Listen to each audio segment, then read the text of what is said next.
Hi everybody, my name's Robin Michael with the Benedetti Foundation, and in this tutorial I'm going to be talking specifically about the last movement of Tchaikovsky's Souvenir de Florence, but then more generally a little bit about Tchaikovsky the composer and his musical language.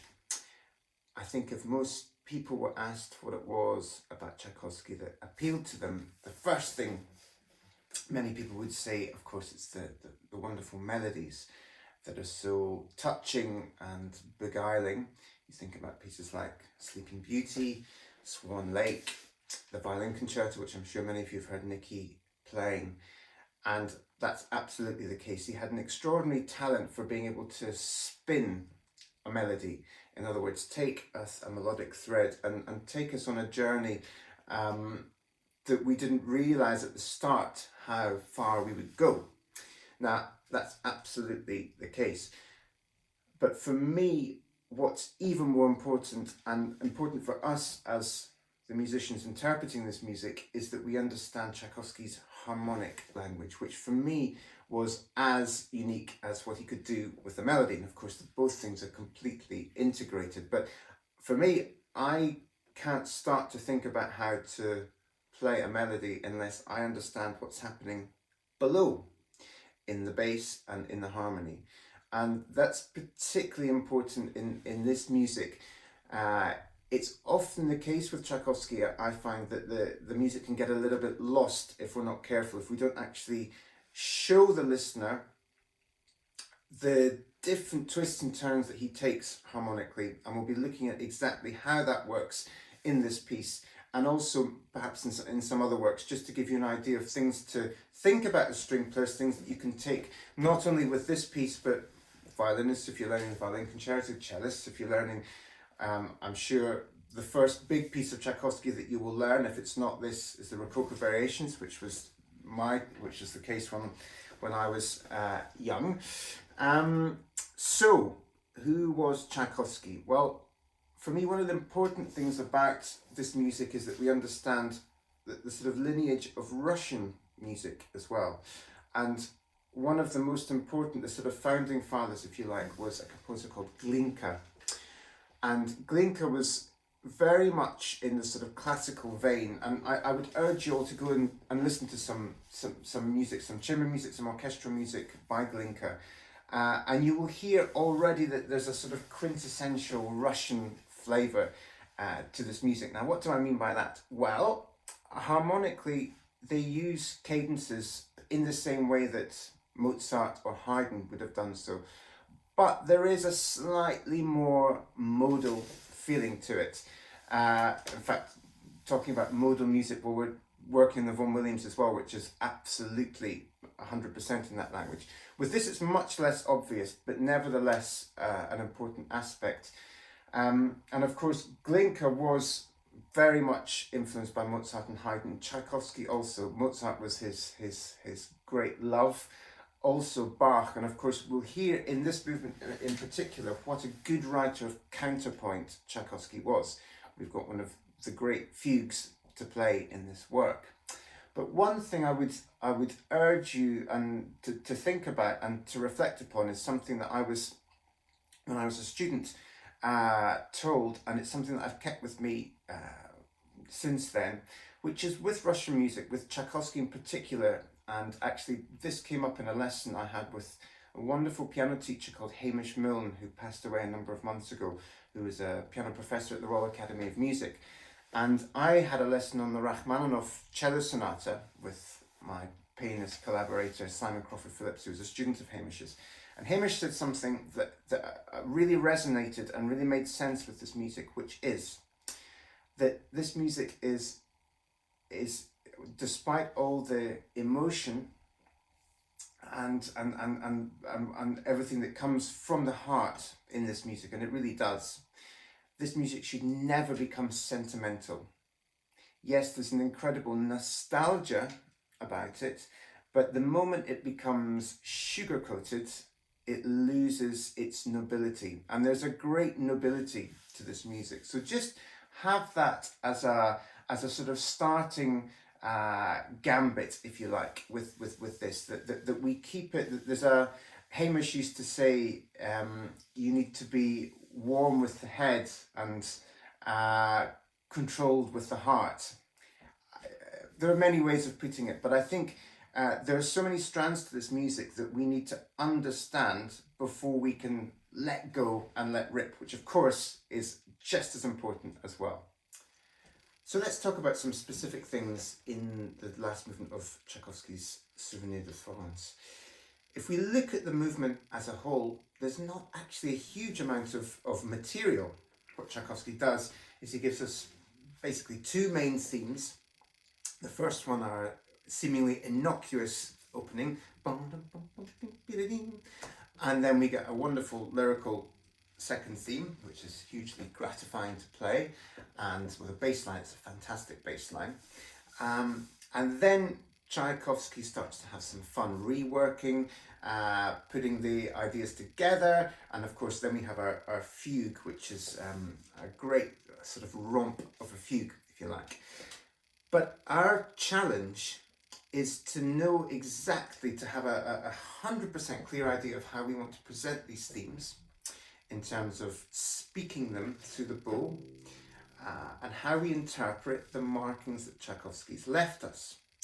Now, markings for me, I like to think of them as, if you like, a sort of set of hieroglyphics that the composer has left to us to try and imagine what was going on in his or her creative ear at the time. And Tchaikovsky is very specific, particularly about this opening theme. Now, it's a theme that only has 5 notes. It's the start of a minor scale. And actually, it doesn't seem very complicated. Well, it's not very complicated, but actually what we have to do in terms of technical setup, there are many things to think about, which of course is one of the great challenges of playing music. So what does he give us? The first 2 notes have a slur, and then there are 2 dots, another dots, and a slur. So what do the slurs mean? Well, it's very important that we sort of don't look back at this piece throughout the 20th century, but we look at the piece from the beginning of the 19th century up until when it was written. Because for Tchaikovsky and for most composers of the 19th century, slurs were very much a sort of, if you like, a classical way of notating hierarchy. Now that sounds incredibly complicated. What does it actually mean? Well, Mozart's father, Leopold Mozart, wrote one of the most important guides to playing a string instrument of the classical era. And he was very specific about slurs, that slurs denoted, yes, notes being joined together in one bow, but also a sense of diminuendo from the start of the slur. So in other words, the start of the slur has an inflection, a stress, and then a sense of release. And of course, if they didn't want that, they could write a crescendo underneath it to sort of negate the effect of that release. But to me, it's very obvious that at the beginning of this theme, these first 2 notes, there has to be a sense of release. If not, if I glue the 2 notes to the 3rd note, which has the dot, this would happen. And you can hear how the music loses the sense of dance straight away.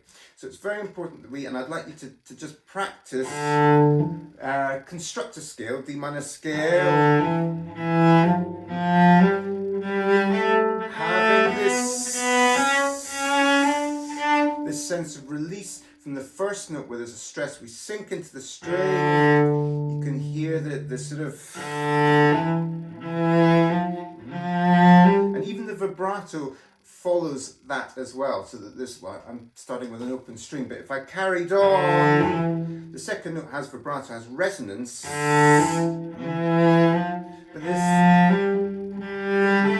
it's the first note that gets the consonant, if you like, and if we were singing it, it would be a ta, ta, da. So that's the first thing we have to mirror and we have to show very clearly. So practice that sort of thing under a scale if you can. Now, then there's the bit that's the sort of, in a way that we need to slow down and really concentrate on how we're using the bow. It's how we join the slur up to those notes that have the dots on. So, having had our sense of release, we then need to make sure that we have absolute contact in the bow, in the stick, so that we can have the articulation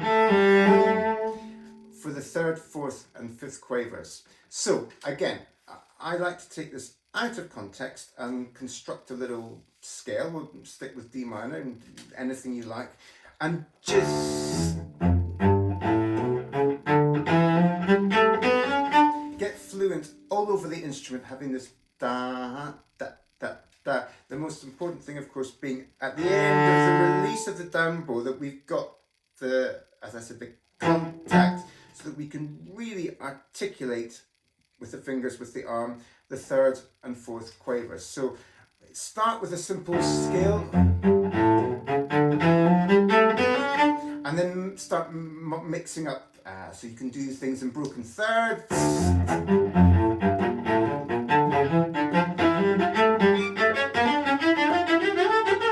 etc., etc., etc. And you'll find straight away that you will get a fluency with this bowing, which will really help for the whole movement. And again, I can't stress enough how important it is that we speak this opening phrase with as much clarity as possible. So let's look at another couple of little things in the movement before we finish. And I'd like to just share a few things in terms of the second subject, this lyrical theme, in terms of the bass line perspective. I'm sure you all know it's always very important that all sort of melodic direction comes from the bass line in terms of what's happening with the harmony, and this is no exception here. It's actually not particularly harmonically complicated, but if we don't release and breathe in terms of how the harmony works, the whole thing again just becomes a little bit sticky, and that can be a problem often with this movement. So I'll try and sort of multi-track myself, multitask, which I'm not very good at.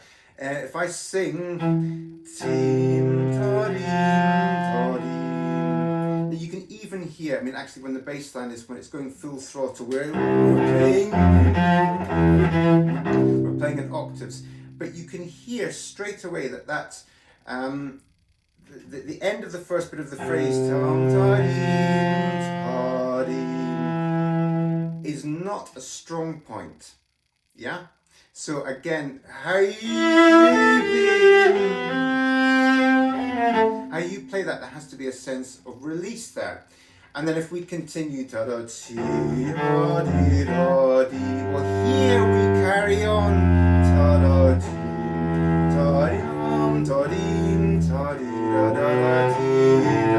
so that there's actually there are huge contours in this to think about. So just always have an ear to when there's a cadence, if it's a strong cadential point, and of course in that first extract, it's not. So that's just something else to focus the mind and focus the bow, most importantly, on. So one final thing that I'd like to draw your attention to in this tutorial is one of the versions that Tchaikovsky reworks of the opening theme. Now, at the outset, when we have our opening theme, which we've talked about now extensively, all we hear underneath it is a bare fifth. So, for our... And so basically we're just hearing D minor for that entire part of the theme. Now, just before letter H and the fugue, he does a wonderful thing where he actually gives us a cadence in a key that we hadn't hitherto associated with this theme. And I would like us all just to hone in on that and be able to really show the difference this time with the theme, with this different harmony, and to be able to inflect it with the bow. So what does he do? Well, the accompaniment figure has this dum, bagadum, dagadum, dagadum. So we have da da dum dum dum ba la da, and we expect that to continue in the vein that it did at the opening. So, but what does Tchaikovsky actually do? Is that he gives us a cadence. So